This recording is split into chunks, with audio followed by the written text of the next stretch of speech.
Assalamualaikum warahmatullahi wabarakatuh. Kami dari kelompok pertama akan mendiskusikan hasil diskusi kami tentang New Wave Technology.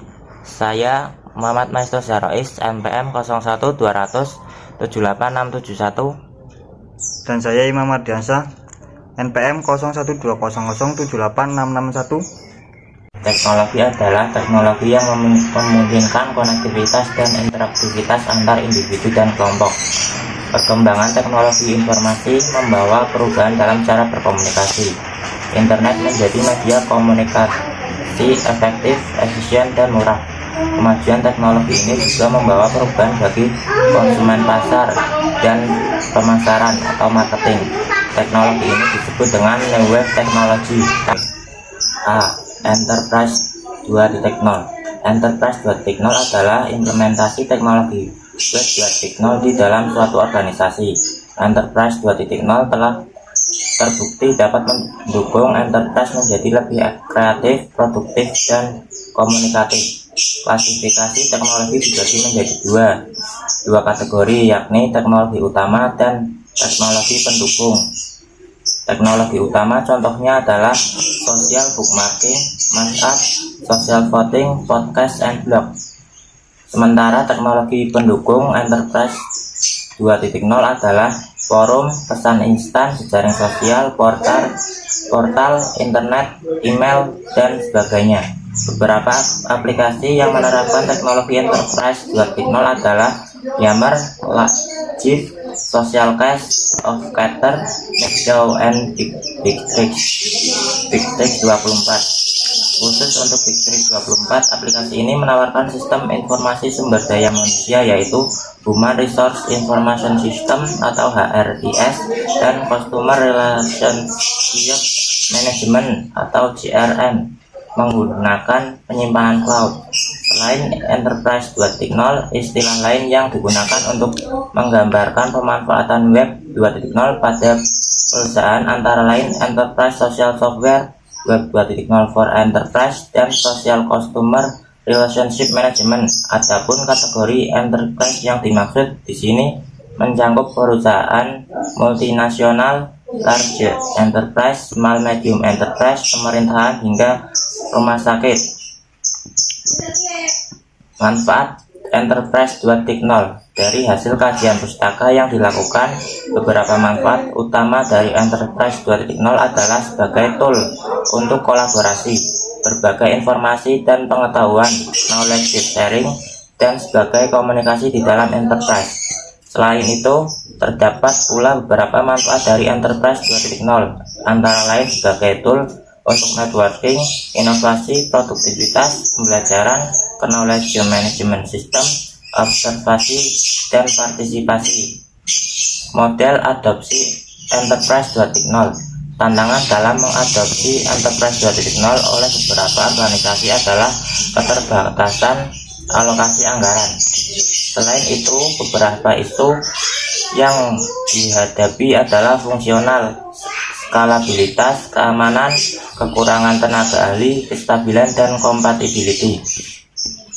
Berdasarkan tinjauan pustaka yang telah dilakukan, model adopsi banyak menggunakan pendekatan TOA, Technology, Organizing, dan Environment, dan UTA-UT, The Unified Theory of Acceptance and Use of Technology.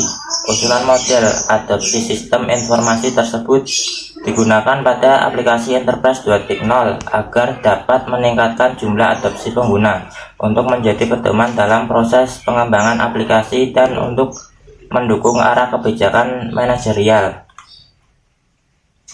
B. Web 2.0 dan Web 3.0. 1. Web 2.0.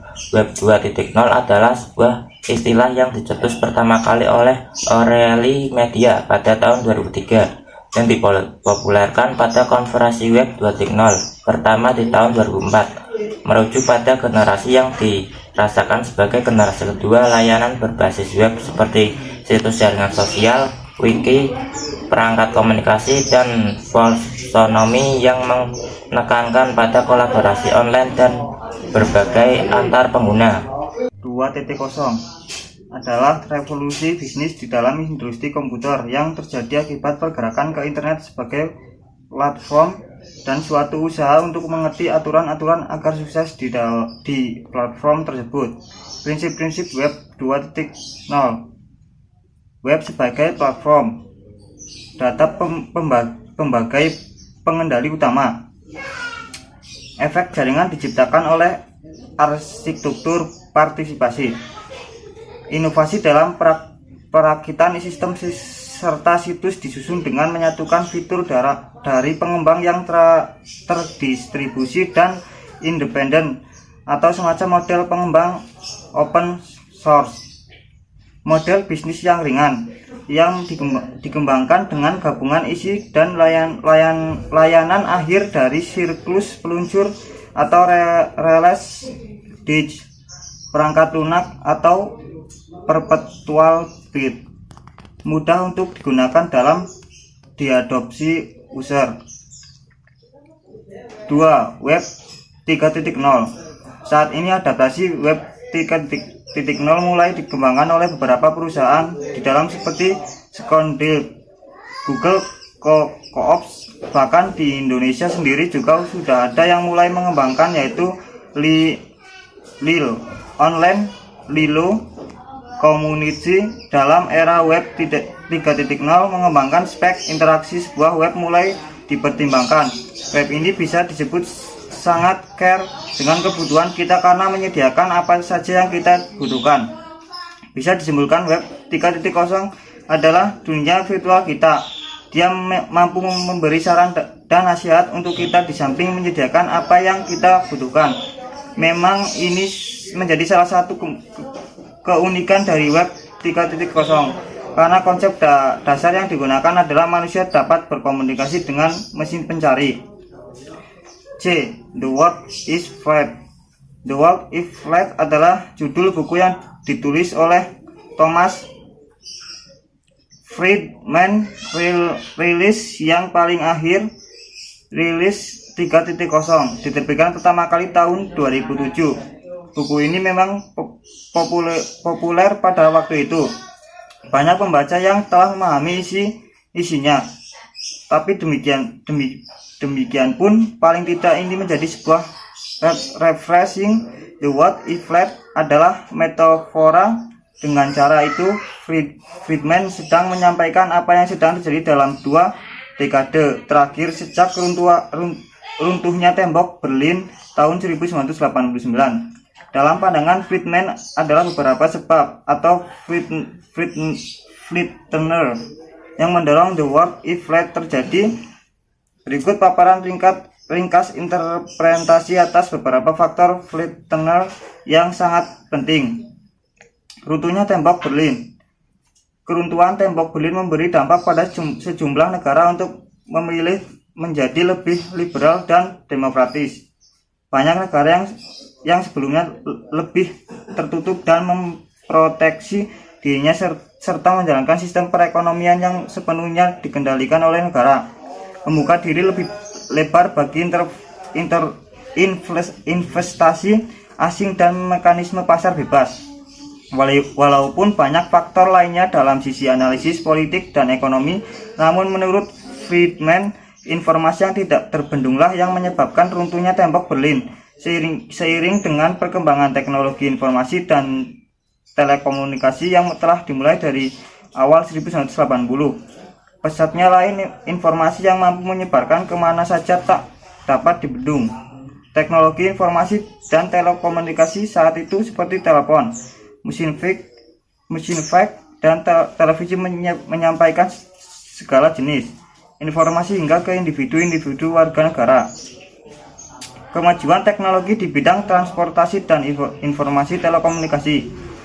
Segera setelah keruntuhan tembok Berlin tahun 1990, selanjutnya menjadi tahun awal konektivitas global, ditandai dengan munculnya internet World Wide Web dengan brosur PC-nya dan software yang bisa terintegrasi ke dalam World Wide Web. Internet mentransmisikan paket informasi ke seluruh device terkoneksi. Bersama dengan World Wide Web, kemungkinan setiap orang dapat melakukan posting dan memberi konten digital seperti gambar, film, berita, musik, ilmu pengetahuan, atau informasi lainnya. Kekuatan raksasa Cina. Selain kemajuan teknologi di bidang transportasi dan informasi dan telekomunikasi seperti yang telah disampaikan di atas, masuknya kekuatan raksasa Cina satu dekade setelah runtuhnya tembok Berlin menjadi anggota WTO pada tahun 2001 juga dipertimbangkan sebagai salah satu partner yang sangat menentukan bagi dunia global. The world is flat, walaupun tak begitu tepat, mungkin kita lebih familiar dengan istilah globalisasi. Semakin mengecilnya hambatan jarak, waktu dan batas wilayah serta akses informasi yang disebut oleh kemajuan teknologi di bidang transportasi dan informasi, telekomunikasi, demokrasi liberal beserta pasar bebas biasanya akan selalu menyertainya.